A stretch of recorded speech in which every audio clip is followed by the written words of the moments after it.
আর মা, এবার যা শাড়িতে তুমি নকশা তুলেছ, দেখবে দোকানে শাড়ি পরবে আর সব বিক্রি হয়ে যাবে। নারীর সৌন্দর্যের শেষ কথা, শোলকের শাড়ি। বাহ, চমৎকার ক্যাপশন। পেপারে একটা বিজ্ঞাপন দিতে হবে। হয়ে যাবে, আমাদের প্রথম লটে শাড়ি বেরোনোর পর যা টাকা এসছে সে দিয়ে আরামসে বিজ্ঞাপন হয়ে যাবে।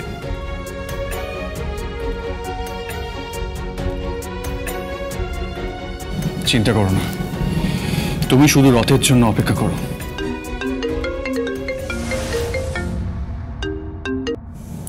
হ্যালো, কোথায় তুমি? সন্ধে হয়ে গেল, এখনো বাড়ি ফিরলে না? না মানে রান্না বান্না হবে না? ডিনার হবে না? বাড়ির লোকেরা কি সব না খেয়ে থাকবে বলো? আপনি হয়তো ভুলে যাচ্ছেন, আমি ওই বাড়ির কাজের লোক নই, আমি ওই বাড়ির বউ। আচ্ছা, আপনি তো ওই বাড়ির মেয়ে, তাই না? পরিবারের অন্ন ধ্বংস করছেন। শোলক, গায়ে লাগলো কথাটা? ফসকা পড়লো? আচ্ছা, এবার এক কাজ করুন, একটু হাত পুড়িয়ে না রান্না করুন। বিউলির ডাল করুন, পোস্ত করুন, মাছের ঝোল করুন। এক কাজ করুন, আঁচল দিদির সঙ্গে গিয়ে রান্না করুন। হ্যাঁ, অনেক ভাষণ দিয়েছেন, এবারে না কিছু কাজ করে দেখান। তোমার সাহস দেখে আমি অবাক হয়ে যাচ্ছি শোলক। জাগে ছাড়ো, কোথায় আছো বলো? জমিন হাটায় আছি, জমিন হাটায়।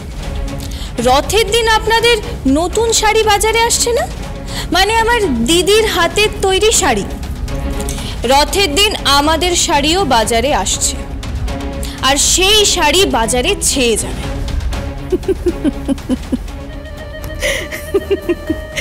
যাক, আজকে সারাদিনটা যা গেছে তবু তোমার কথা শুনে হাসি পেল। শোলক, বিজ্ঞাপনে সারা কলকাতা শহর ছেড়ে গেছে, এই আমাদের বিজ্ঞাপনে, পার ইন্ডাস্ট্রির বিজ্ঞাপনে। তোমাদের তো কোনো বিজ্ঞাপন কিছুই নেই। দরকার নেই, কিচ্ছু দরকার নেই, কোনো বিজ্ঞাপনের দরকার নেই। দরকার পড়লে কাঁধে করে আমরা শাড়ি বিক্রি করব, দরকার পড়লে ফ্রিতে আমরা শাড়ি দেব, কিন্তু আমাদের শাড়ি বাজারে ঢুকবেই।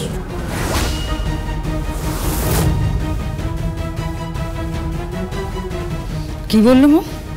বার বেড়েছে, ওই মেয়ের বড্ড বার বেড়েছে, ওকে থামাতে হবে।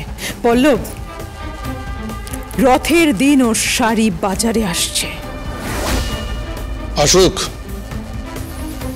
রথের দিন ওকেই বাজার থেকে বের করে দেব। আর বাজার থেকে কেন, পৃথিবী থেকেই বের করে দেব।